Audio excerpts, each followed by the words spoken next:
ओम नमो भगवते वासुदेवाय नमः.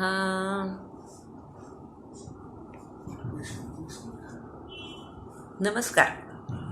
आपण कालच्या भागामध्ये भागवत महात्म्य, भागवत या ग्रंथाची ओळख, त्याच्या अंतरंगात काय काय आहे हे बघितलं. भागवताच्या महात्म्यामध्ये आपण बघितलं की भागवताच्या श्रवणाचे फल पिशाच्य योनीतील धुंदुकारीला सुद्धा श्रवणाचे फल मिळाले आणि त्याला मुक्ती मिळाली. आत्मदेव ब्राह्मणाच्या कथेतून आपण हा भाग बघितलेला आहे. आता आपण मुख्य कथा भागाकडे वळूया. कथेचा प्रारंभ. स्कंद पहिला, अध्याय पहिला.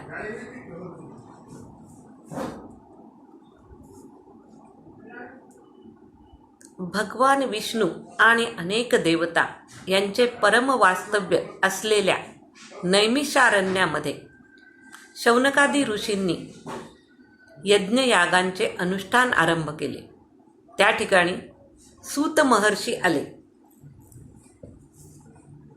सूत महर्षींचं आगमन होताच त्यांचा आदर सत्कार करून शौनकादी ऋषींनी त्यांना आसन ग्रहण करण्यास सांगितले. सूतांना त्यांनी काही प्रश्न विचारलेले आहेत. त्यांचा वार्तालाप सुरू झाला तेव्हा शौनकादी ऋषी सूत महर्षींना प्रश्न विचारतात की हे ऋषीवर्य, कलियुगात जन्मलेल्या लोकांचे परमकल्याण होईल असे कोणते सोपे साधन आपण आम्हाला देऊ शकता? किंवा तसेच योगेश्वर भगवान श्रीकृष्ण आता स्वधामाला गेलेले आहेत, त्यांच्यानंतर धर्म कोणाला शरण गेला? अशी प्रश्नोत्तरे शौनकादी ऋषी आणि सूत महर्षी यांच्यामध्ये. त्यावेळी सूत महर्षींनी सांगितलं की अहो, ह्या सर्व प्रश्नांची उत्तरं आपल्याला महर्षी व्यास रचित मद भागवत या महापुराणामध्ये सापडतील.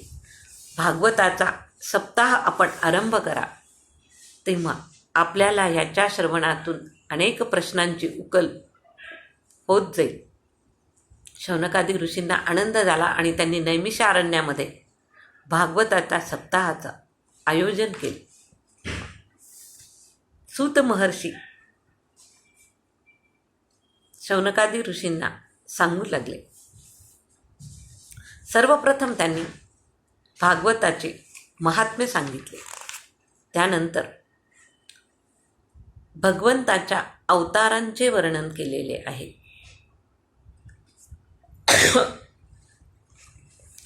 सूत म्हणतात, सृष्टीच्या प्रारंभी भगवंतांना लोकनिर्मितीची इच्छा उत्पन्न झाली.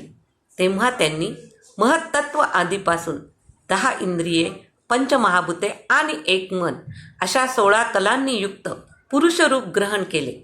पाण्यात पडून योगनिद्रा घेत असताना त्यांच्या नाभी सरोवरातून एका कमलाचा उदय झाला आणि त्या प्रकट झालेल्या कमलापासून प्रजापतींचे अधिपती ब्रह्मदेव उत्पन्न झाले.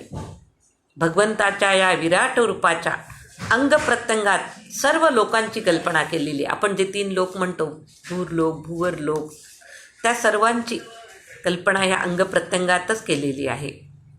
आणि हे पुरुषरूप ज्याला नारायण म्हणतात ते अनेक अवतारांचे उगमस्थान बनले. त्यानंतर भगवंताच्या 24 अवतारांचे वर्णन आलेले आहे. सनक, सनंदन, सनातन, सनतकुमार या 4 ब्राह्मणांच्या रूपाने भगवंतांनी पहिला अवतार घेतलेला आहे. त्यानंतर सृष्टीच्या कल्याणाकरता रसातळाला गेलेल्या पृथ्वीला बाहेर काढण्यासाठी दुसरा अवतार वराह भगवानांचा घेतलेला आहे. तिसरा अवतार देवर्षी नारदांचा आहे. चौथा अवतार नरनारायणाच्या रूपाने भगवंतांनी घेतलेला आहे. 5व्या अवतारात ते सिद्धांचे स्वामी कपिल मुनी झालेले आहेत. नंतर अनुश्रेयने वर मागितल्यावरून 6व्या अवतारात ते अत्रिरूप दत्तात्रयांचा झालेला आहे. नंतर ऋषभदेवांच्या रूपाने नाभिराजांच्या पत्नी मेरुदेवीपासून 8वा अवतार घेतलेला आहे. अशा प्रकारे एकूण 24 अवतारांचं वर्णन यामध्ये आलेलं आहे.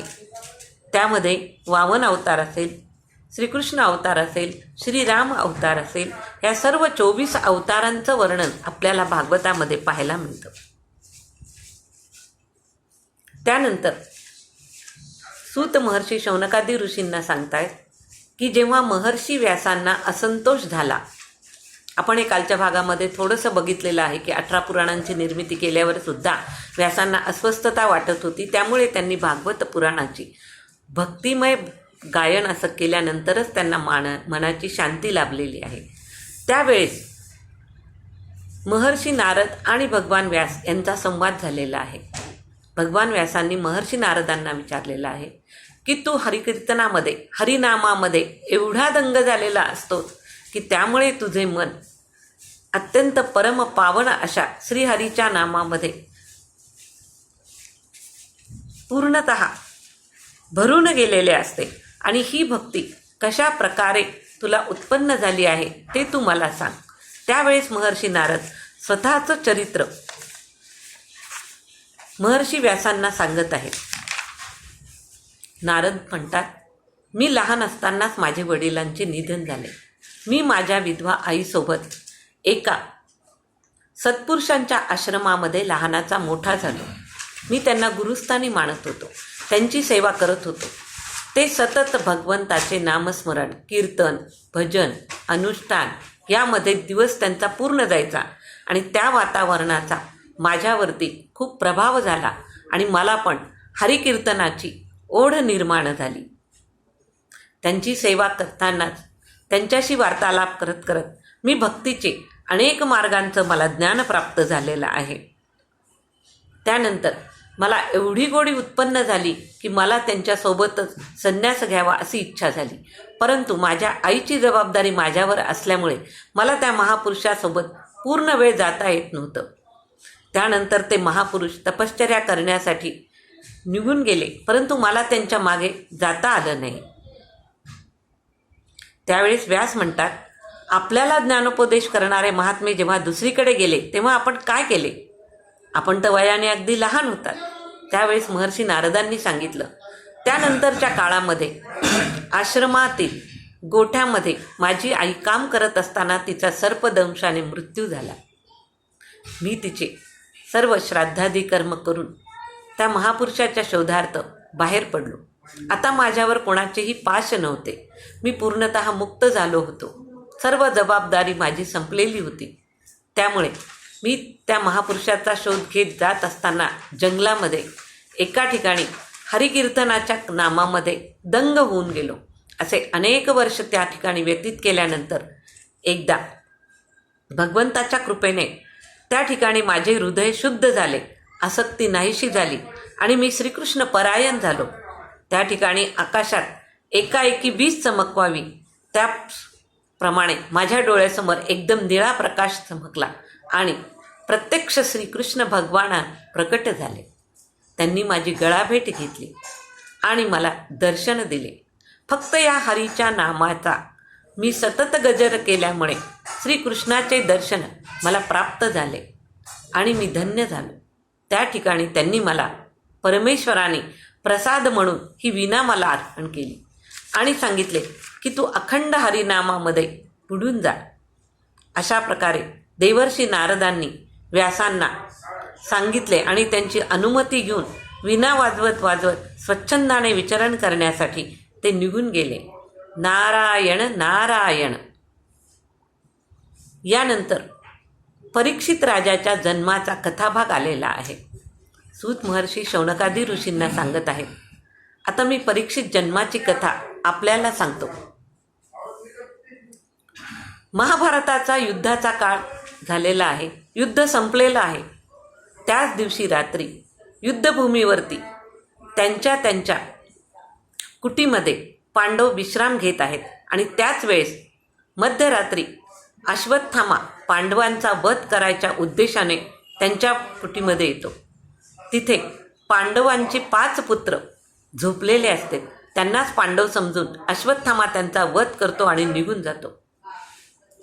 सकाळी जेव्हा पांडव हे सर्व पाहतात तेव्हा द्रौपदीचा आक्रोश खूप मोठ्या प्रमाणात सुरू होतो. स्वतःच्या पुत्रांचा वध झालेला पाहून ती वेडीपीस होते. त्याच वेळेस श्रीकृष्ण भगवान पांडवांना सांगतात की हे अर्जुना, हे काम अश्वत्थाम्याचं आहे. चल, तू त्याचा वध करण्यासाठी त्याच्यावरती स्वारी कर. अर्जुन कृष्णाला रथात बसून अश्वत्थामाच्या मागे जातात. अश्वत्थामा हे पाहतो आणि अर्जुनाच्या पुढे आपला पाडाव लागणार नाही हे पाहून तो अर्जुनावरती ब्रह्मास्त्र सोडतो. अर्जुनावर ब्रह्मास्त्र सोडले हे पाहून अर्जुन श्रीकृष्ण भगवानांच्या परवानगीने त्याचा पाडाव करण्यासाठी त्याच्यावर स्वतः पण ब्रह्मास्त्र सोडतात. दोन्ही ब्रह्मास्त्रांची टक्कर होते आणि अश्वत्थाम्याचं ब्रह्मास्त्र क्षीण होतं. अश्वत्थामा घायाळ होऊन पडतो. त्यावेळेस अर्जुन अश्वत्थामाला दोरखंडाने बांधून द्रौपदीकडे घेऊन जातात आणि सांगतात, हे द्रौपदी, हा तुझा अपराधी मी तुझ्यासमोर आणलेला आहे, तू याला काय शिक्षा करायची ते कर. द्रौपदी त्यावेळेस अर्जुनाला म्हणते, हा ब्राह्मण पुत्र आहे, जरी याने माझा फार मोठा अपराध केला असेल तरी तुम्ही याला सोडून द्या. त्यावेळेस अर्जुन श्रीकृष्ण भगवंताकडे बघतो. श्रीकृष्ण भगवान म्हणतात, हे अर्जुना, ह्याला शिक्षा तर झालीच पाहिजे, ह्याने फार मोठा अपराध केलेला आहे, ह्याला तू नुसतं सोडून देऊ नकोस. त्यावेळेस अर्जुन अश्वत्थामाच्या कपाळावरील मणी काढून घेतो. ज्या मण्यामध्ये अश्वत्थामाचं पूर्ण तेज एकवटलेलं असते तो मणी तो काढून घेतो. तो मणी काढून घेतल्यानंतर अश्वत्थामाला कायमची वेदना प्राप्त होते आणि ती भळबळती जखम घेऊन अश्वत्थामा जंगलामध्ये निघून जातो. त्यानंतर युधिष्ठिरासह सर्व पांडव श्रीकृष्ण भगवान हस्तिनापुरात येतात आणि युधिष्ठिराला राज्याभिषेक करतात. युधिष्ठिर राज्य करण्याला सुरुवात करतो, परंतु त्यांना युद्धामुळे अत्यंत शोक उत्पन्न झालेला असतो.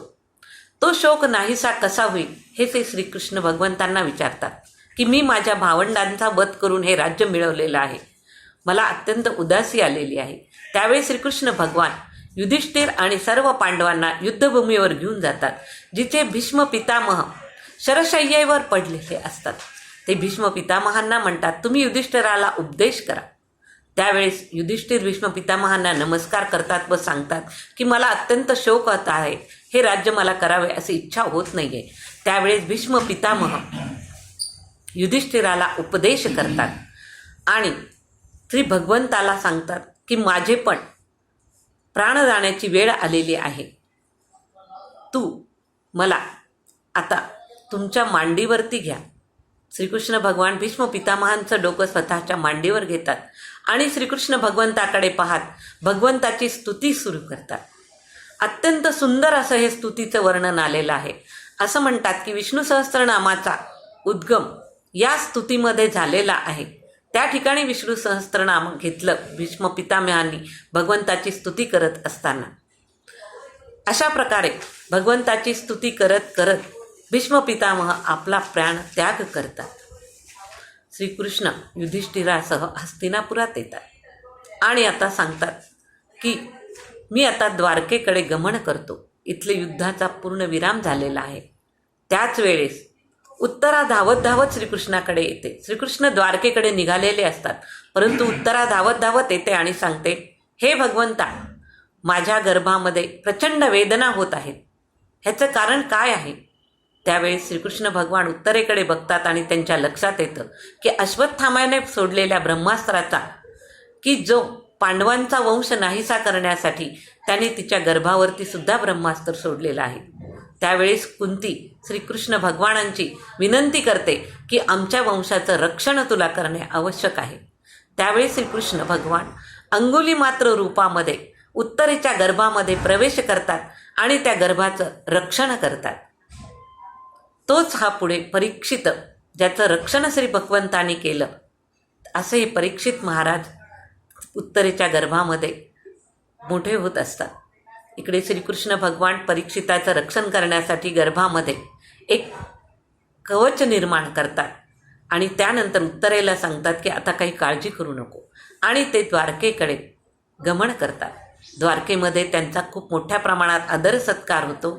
श्रीकृष्ण द्वारकेमध्ये आपल्या सिंहासनावर बसून द्वारकेचे राज्य करण्यास सुरुवात करतात. काही दिवसानंतर उत्तरेचा गर्भ, काही काळानंतर उत्तरेला गर्भावस्थेचे 9 महिने पूर्ण होतात आणि अत्यंत शुभ मुहूर्तावर परीक्षिताचा जन्म होतो. सर्व गुरुदेवांच्या साक्षीने परीक्षितांचा जन्म झाल्यानंतर त्यांचे नामकरण केले जाते आणि परीक्षित असे त्याचे नामकरण केले जाते. पांडवांचा वंश परत एकदा सुरू होतो. त्यानंतर भगवान अर्जुन हे भगवंताला भेटण्यासाठी द्वारकेकडे जातात आणि युधिष्ठिर महाराज हे राज्य करू लागतात. ओम नमो भगवते